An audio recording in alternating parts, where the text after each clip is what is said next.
Conjugare, Centro Português de Apoio à Pesquisa Científica e à Cultura. Acreditamos que as ciências e as artes mudam o mundo. O conhecimento transforma, e isso nos motiva.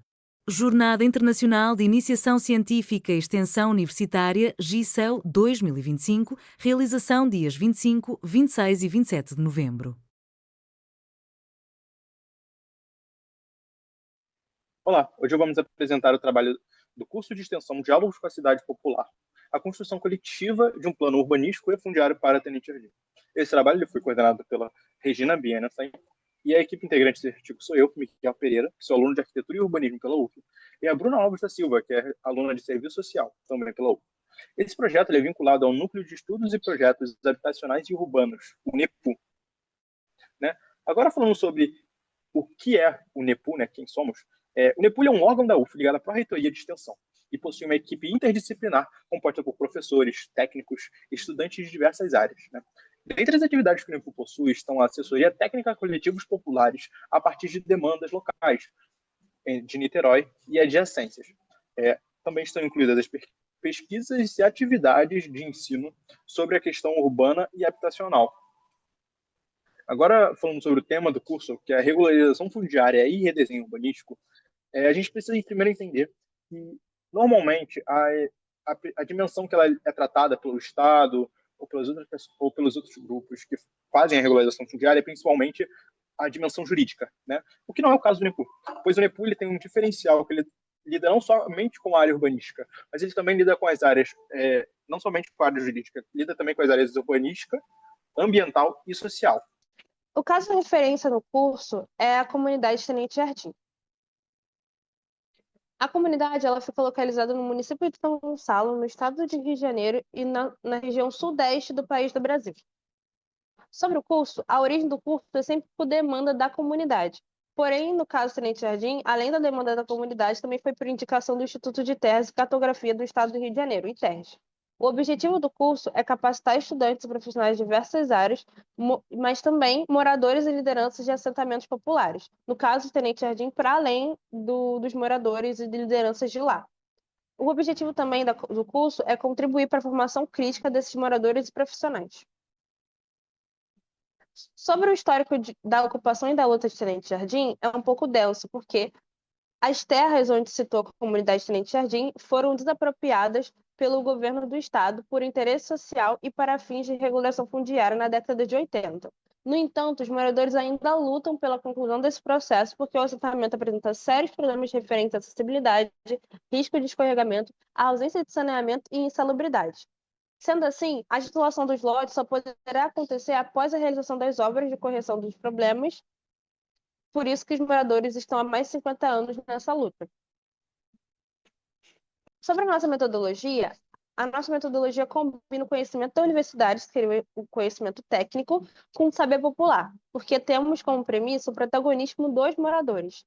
Não fazemos nada sem o aval dos moradores ou que haja algum morador ou alguns moradores presentes, porque a gente acredita que somente o morador tem esse saber do assentamento, porque eles lidam cotidianamente com os problemas e as questões daquele território. Sendo assim, a gente estabelece um processo dialogal através de oficinas, assembleias e visitas a campo. E a nossa atuação é interdisciplinar, combinando arquitetura e urbanismo, serviço social, geografia, direito e outras áreas, porque a gente entende que para lidar com aquele assentamento, a gente precisa abranger outras questões, então a gente tem essa atuação interdisciplinar. A partir dessa metodologia, a gente tem a coleta de dados socioeconômicos, ambientais e urbanísticos pelos próprios moradores e equipe técnica. Durante as oficinas e assembleias, a gente conseguiu fazer o cadastramento de 126 famílias, que é uma porcentagem de um total de 240 famílias no total daquele assentamento. Através desse cadastramento, a gente conseguiu fazer a identificação de características socioeconômicas e o registro dos problemas urbanísticos. Como o nosso projeto visa o protagonismo do morador, a gente também leva em consideração a visão dos moradores em relação àquele território. E essa visão ela se apresenta mostrando as dificuldades, eles expressam, né, essas dificuldades concretas enfrentadas cotidianamente, mas também demonstram afetos e vínculos com o assentamento e as pessoas que moram naquele espaço e sentidos de pertencimento.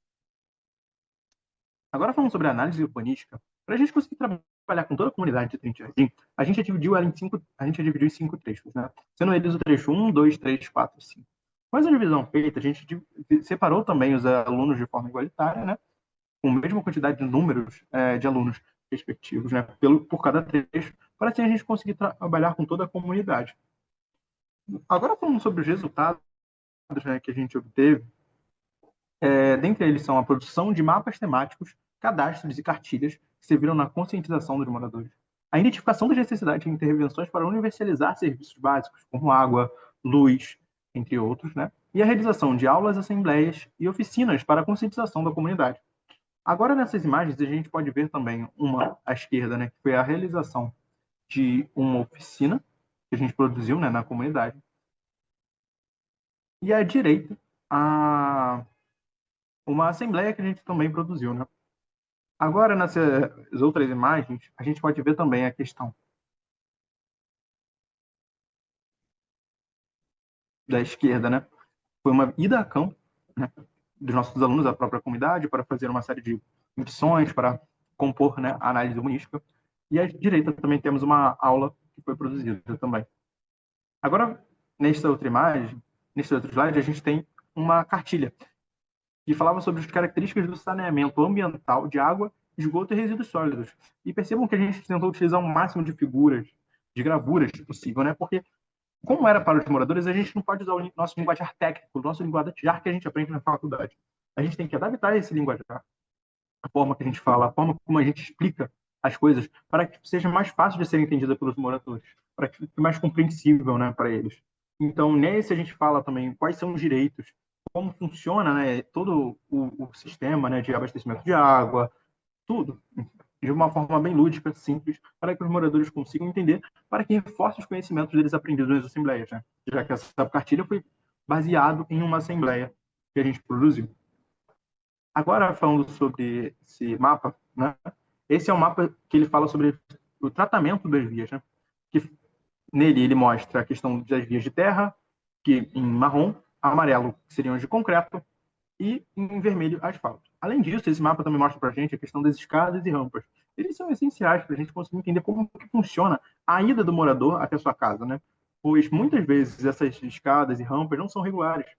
Então, acaba dificultando a vida do morador. E a gente também precisa ter noção, a gente precisa ter ciência dessas coisas para a gente conseguir, né, elaborar o planejamento todo urbanismo. Agora, nesse mapa, ele já mostra a questão da largura das vias, né? E os dois principais pontos, vamos dizer assim, é a questão das vias com até 2 metros, né? E a questão dos bloqueios. Antes de eu explicar a questão dos bloqueios, né, eu vou explicar primeiro a questão das vias até 2 metros. Pois essas vias, por que a gente bate tanto nessa tecla, né, até 2 metros? Pois para poder passar a questão, o equipamento de águas pluviais, né, de esgoto e abastecimento de água, a gente precisa ter, no mínimo, 2 metros. Então, por exemplo, essas vias elas acabam sendo impossibilitadas de receber esses equipamentos. Então, com essa identificação feita, a gente pode pensar em como elaborar eles, em o que fazer com eles, né? Outra parte também é a questão dos bloqueios que eu tinha citado anteriormente. Esses bloqueios servem também para a gente identificar como que está a situação atual da via. Pois, por exemplo, em idas a campo anteriores, algumas vias não estavam bloqueadas. Posteriormente, né, nas últimas idas, a gente acabou identificando que elas foram bloqueadas tanto por movimento de massa ou por algum outro motivo, né? Agora, nesse mapa, a gente tem a questão da área dos lotes, né? Por que essa área dos lotes, os dois principais tópicos, né, vamos dizer assim, que são importantes para a gente, é a questão dos lotes acima de 250 metros quadrados e os lotes abaixo deles, né? Abaixo de 50 metros quadrados. Os acima de 250 metros quadrados são importantes para a gente, pois Tenente Jardim se localiza em uma área pública, né? E existe uma lei que diz para a gente que a gente não pode dar a regularização fundiária, não pode ser feita em áreas públicas nos lotes acima de 250 metros quadrados. Os lotes, e outro detalhe, são os lotes, né, como eu citei anteriormente, de 50 metros quadrados, abaixo de 50 metros quadrados.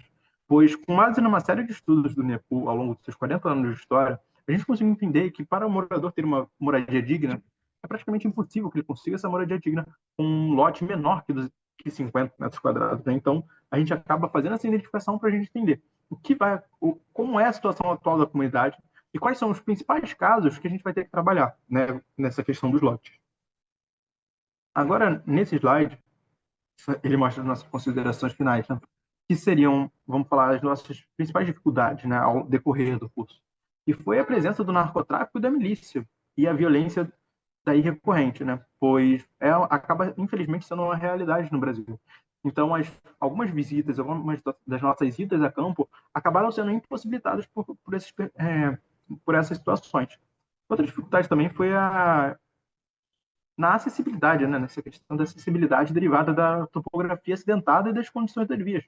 Pois muitas vezes, quando nós produzimos as assembleias ou até mesmo as idas a campo, as visitas, muitas vezes a gente não conseguia chegar em determinados locais ou os moderadores conseguiam ir até, né, as assembleias, muitas vezes por conta dessas vias acidentadas ou pela condição das vias, né, ou pela topografia acidentada. Mas agora falando sobre o que importa, né, os aspectos positivos do curso, que foi a experiência, né, que evidencia a importância do protagonismo dos moradores para soluções efetivas, pois a gente não pode produzir, né, a regularização fundiária de modo que a gente exclua os moradores desse processo, né, pois, como já foi citado anteriormente, né, eles possuem saberes, né, por estar ali 24 horas por dia, 365 dias por semana, por mês, por ano, quer dizer, eles acabam tendo essa questão de um saber do ambiente, vamos dizer assim. Né?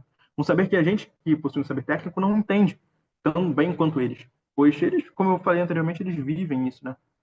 Outra coisa também é a formação de profissionais e moradores que também têm a oportunidade de se preparar, né, para trabalhar com a cidade popular, que hoje em dia, nas grandes metrópoles, é cerca de 30%, né, de cidade popular. Nesse slide a gente mostra as referências. E é isso. Obrigado. Realização, Conjugar, Centro Português de Apoio à Pesquisa Científica e à Cultura. Apoio, Editora Cravo. Inscreva-se no canal, comente, curta e compartilhe. Obrigado por assistir.